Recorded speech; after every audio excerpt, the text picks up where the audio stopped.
තප්පබේන් යනුවෙන් අතීතයේ හැඳින්වූයේ අතීත ජලදීපයටයි. එලෙස හැඳින්වූයේ අතීතයේ ජීවත් වූ ග්‍රීක ජාතිකයින්. ඒ තම්බපන්නි කියන නාමයේ ඇසුරෙන් තම්බපන්නි නැතිනම් තඹවන් ද්වීපය කියන අර්ථයෙන්ුත් මේ රටට ජම්බු දීපයයි කියනු ලැබුවා. ඒ වගේම තමා අතීතයේ විදේශිකයින් මේ රටට කීවේ පාරාදීසය කියලයි.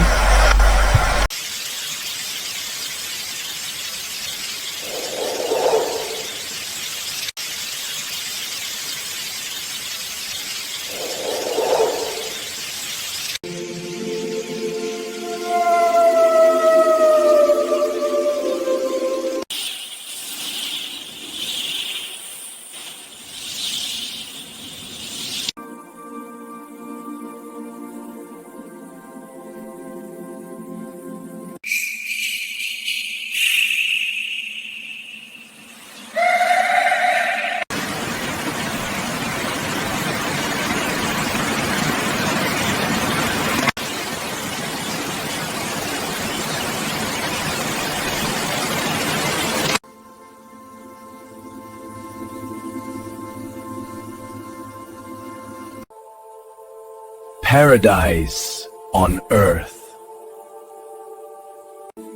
Listen to Princess Supana of Taprobane narrate ancient tales of her homeland.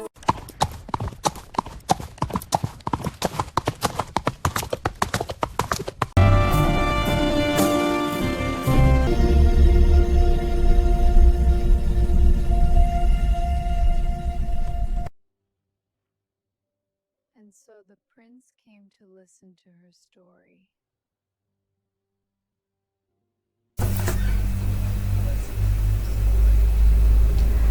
තප්පබේනේ එසේ නැතිනම් හෙළදීපේ වැසියෝ අහසින් ගමන් කරන ගුරු යානා නොයසේනම් දඬු මොනර භාවිතා කළා. ඒවා නිර්මාණය කළේ සැහැල්ලු දැව වලින්. ගුරු යානා භාවිතා කළ වැසියන් සම්බන්ධයෙන් සාක්ෂි සටහන් වන්නේ අපේ හෙළදීපේ වැසියන් ගැන පමණයි. එසේ නොමැතුව ග්‍රීක, ඉන්දියානු හෝ වෙනත් ලෝකයේ පැරණි පොතපතක ඒ රටවල මිනිසුන් අහසින් යාමට යානා භාවිතා කළා කියලා සඳහන් වන්නේ නැහැ. ගෞතම සහ කාශ්‍යප බුදුන් වහන්සේලාගේ කාලවල ගුරුළු යානා බුද්ධ දේශයේ භාවිතා කළ බව ඇතැම් සූත්‍ර වර්ණනාවල සහ සද්ධර්ම රත්නාවලියේ සඳහන් වෙනවා. ඒ අනුව බුද්ධ දේශයනු මේ හෙළය බව තහවුරුයි. ඉන්දියානුවන් ගුරුළු යානාවලින් අහසින් ගමන් කළ බව ಭಾರತයේ පිළිගන්නේ නැහැ. ඔවුන්ට එසේ පැවසීමට පොතපත සාක්ෂි නැහැ.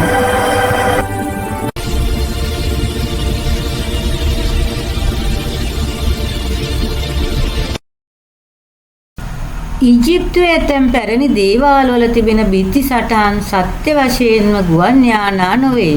අතීතයේ බිත්ති ලේඛන අක්ෂර නිර්මාණය සඳහා ඔවුන් භාවිතා කරනු ලැබුවේ පදම් කළ සත්ව සම්ය.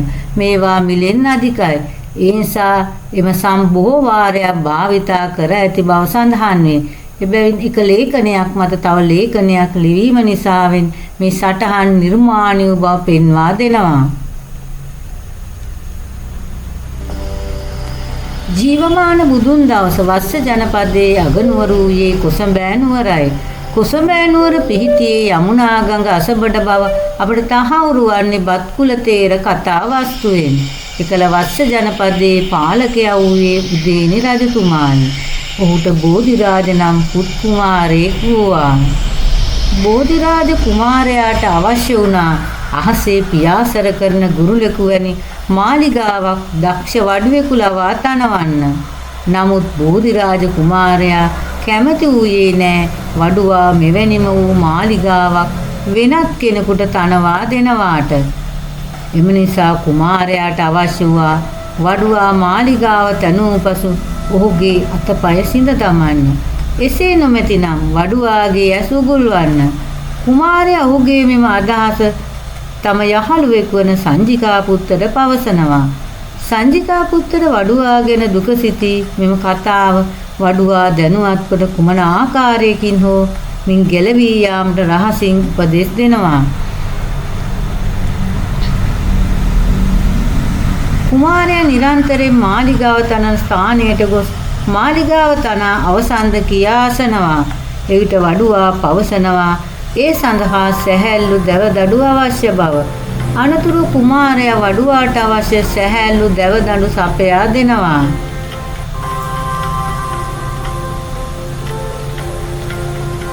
ගුරුළු යානේ නිම කිරීමෙන් පසු දිනක අමුදරුවන් සමග ගුරුළු යානේ නහසින් ගොස් හිමවතට බැස එහි නුවරත් කොට ජීවත් වුණා. ඒ අනුව ගෞතම බුදුන් දවස බුද්ධ කාලේ අහසින් යන යානා පැවති බව තහවුරු වෙනවා. කාශ්‍යප බුදුන්ගේ කාලේ බුද්ධ දේශයේ ගුරුළු යානා තිබුණ බවට තහවුරු කරන අපූර්ව කතාවක් තමයි සද්ධර්ම රත්නාවලියේ සඳහන් කාස්තවාහන රජුගේ කතාව. යටගිය දවස බරණැස නුවර දක්ෂ වඩු කාර්මිකයෙක් හිටියා. ඔහුට සම කළ හැකි වඩු කාර්මිකයෙක් මුළු දඹදිවම හිටියේ නැහැ. ඔහුට 15000ක් පමණ අතවැසියන් සිටියා. ඔවුන් කැලයට ගොස් දඬුපත් කපාගෙන ගඟින් බරණැසට රැගෙන ගොස් රජුගේ අදහස් වලට රිසි ලෙස මාලිගා තනා දුන්නා. දිනක් වඩුවා මෙසේ සිතුවා. මට වඩු කර්මාන්තයේ නියැලිය හැක්කේ මගේ ශක්තිය ඇති තාක් පමණයි. එනිසා වඩු කාර්මිකයා තම අතවැසියන්ට කීවා දිඹුල් දඬු ආදී හර නැති දඬු රැගෙන ඒමට. ඔවුන් ඒවා ගෙන ආපසු වඩු කාර්මිකයා ගුරුළු යානාවක් සැදුවා. ඔහුගේ අතවැසියනුත් ඔහුව අනුගමනය කළා. එම යානාවලින් අහසට නැගී ඔවුන් හිමවත් පියස බලා පිටත් වුණා.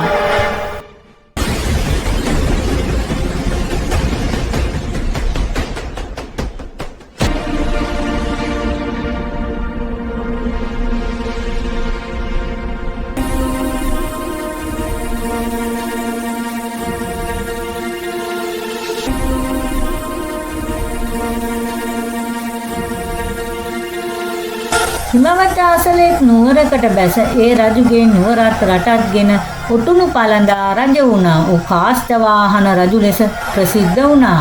එම රටත් ඔහුගේ නමින් කාස්තවාහන රාජ්‍යයි හැඳින්වුණා. කාලයේ මෙසේ ගෙවිද්දී දිනක් බරණැස සිට රන්රිදී ආදී බඩු රැගෙන යන වෙලෙන්දන් කාස්තවාහන රජුගේ නුවරට පැමිණියා.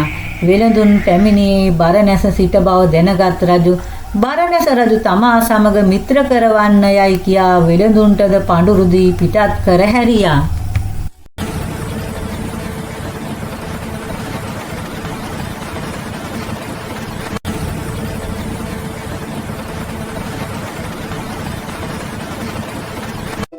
වෙළඳුන් බරණැසට ගොස් රජුට මේ පුවත් පැවසුවා. එතැන් සිට බරණැස රජු සහ කාස්තවාහන රජු සංදේශ මගින් තොරතුරු හුවමාරු කරගත්තා.